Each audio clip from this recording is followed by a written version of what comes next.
स्वागत है आप सबका मेरे चैनल मेरी आवाज़ में। और आप सुन रहे हैं कहानी let's fall in love together मेरी यानी कि सीक्रेट राइटर की आवाज़ में। तो आइए शुरू करते हैं कहानी के अगले भाग को। आनव जैसे ही तृष्णा को टच करता है तो उसे पता चलता है कि उसे बुखार है। ये देखकर वो उसे उठाने की कोशिश करता है, लेकिन तृष्णा उठती ही नहीं है। ये देखकर आनव परेशान हो जाता है और वो अपने बालों में हाथ घुमाते हुए इधर उधर घूमने लगता है। कुछ देर ऐसे ही घूमने के बाद वो दिव्या जी के रूम की तरफ बढ़ जाता है, लेकिन फिर जल्दी ही वो अपने कदम रोक देता है और वापस मुड़कर तृष्णा के पास आ गया। उसे संभाल कर अपनी बाहों में उठा लिया और उसे लेकर रूम की तरफ बढ़ गया। रूम में पहुंचकर उसने उसे बेड पर लिटा दिया और इसी के साथ उसने महसूस किया कि रूम का टेम्परेचर काफ़ी कम है। ये देखकर उसने जल्दी से एसी बंद किया और तृष्णा को ब्लैंकेट से ढकने के बाद वो वहीं पर बैठ गया। उसे समझ ही नहीं आ रहा था कि अब वो क्या करे, क्योंकि तृष्णा का फीवर काफ़ी ज़्यादा था और उसे होश भी नहीं था जो उसे दवाई खिला सकता था। यही देखते हुए वो सोचने लगा कि अब क्या किया जाए। कुछ देर बाद उसे याद आया कि बुखार होने पर दिव्या जी अक्सर उसके सर पर पानी की पट्टियाँ रखती थी, क्योंकि उसे दवाई ज़्यादा सूट नहीं करती थी। ये ध्यान में आते ही वो किचन की तरफ बढ़ गया। वहाँ उसने एक बॉल में ठंडा पानी लिया और वापस से अपने रूम की तरफ चला गया। रूम में पहुंचकर वो सीधे जाकर तृष्णा के सिरहाने बैठ गया और अपनी जेब से अपना रुमाल निकालकर उसे पानी में डाल दिया।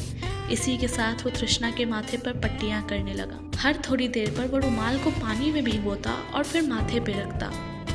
समय समय पर वो बॉडी का टेम्परेचर भी चेक कर रहा था, पर उसके टेम्परेचर में कोई फ़र्क ही नहीं आ रहा था। लगभग 3 घंटे लगातार पट्टियाँ करने के बाद भी जब उसका टेम्परेचर में फ़र्क नहीं आया तो अब उसे टेंशन हो रही थी।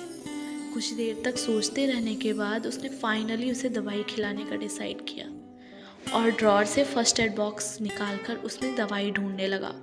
जल्दी ही उसे बुखार की दवाई मिल गई। अब दिक्कत ये था कि वो उस दवाई को उसे खिलाता कैसे, और नहीं खिलाता तो तृष्णा की तबीयत ज़्यादा ख़राब हो सकती थी।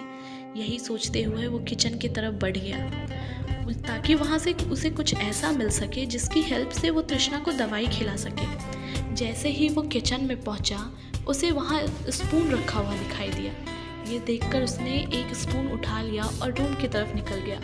रूम में पहुंचकर उसने दवाई को उस स्पून में रख दिया और उसमें से हल्का पानी डाल दिया, जिससे दवाई धीरे धीरे पिघलने लगी।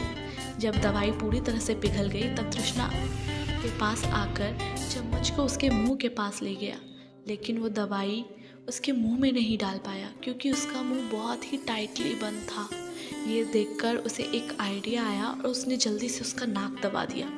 नाक दबने के कुछ सेकंड बाद ही तृष्णा ने अपना मुंह खोल दिया सांस लेने के लिए, जिसे देखकर आनव ने जल्दी से उसके मुंह में दवाई डाली और नाक को छोड़ दिया, जिससे तृष्णा ने वापस अपना मुंह बंद कर लिया और इसी के साथ दवाई गई उसके पेट में।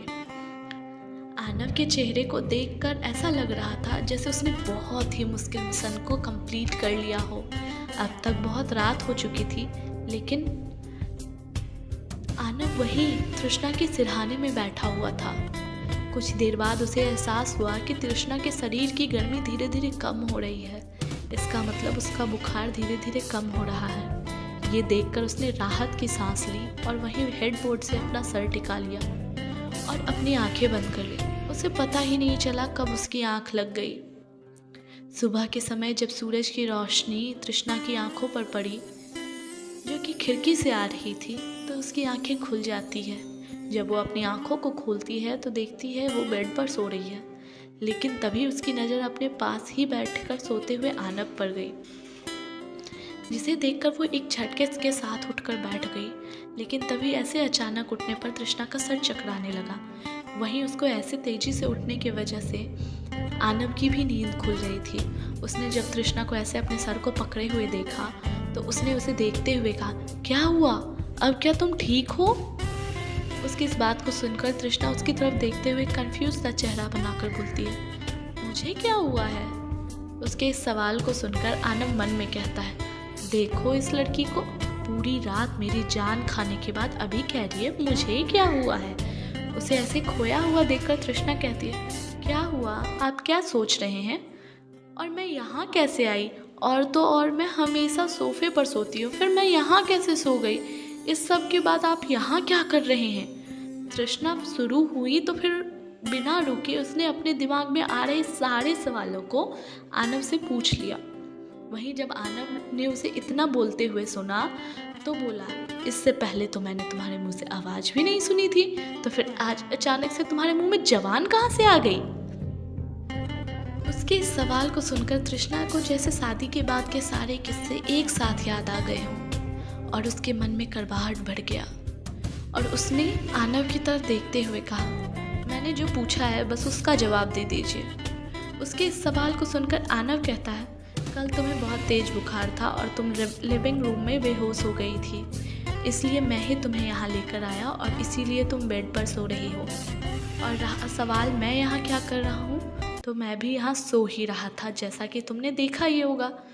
उसकी इस बात को सुनकर तृष्णा को याद आता है कि कल सच में उसकी तबीयत थोड़ी ठीक नहीं लग रही थी, लेकिन वो कब लिविंग रूम में ही सो गई या फिर बेहोश हो गई उसे कुछ पता ही नहीं था। क्या होगा इस कहानी में आगे? क्या इस इंसिडेंट के बाद दोनों के रिश्ते को एक सही दिशा मिलेगी या फिर वैसे ही बना रहेगा दोनों का रिश्ता जैसे अब तक था? क्या मोड़ लेगी ये कहानी? जानने के लिए बने रहे मेरे साथ इस कहानी में let's fall in love together. अगर ये कहानी पसंद आ रही है तो लाइक कीजिए और कमेंट कीजिए अपने फेवरेट पार्ट को, और इसी के साथ अपने दोस्तों और परिवार वालों को शेयर कीजिए। और इसके आगे आने वाले अपडेट्स को जानने के लिए सब्सक्राइब कीजिए मेरे चैनल को। Thank you.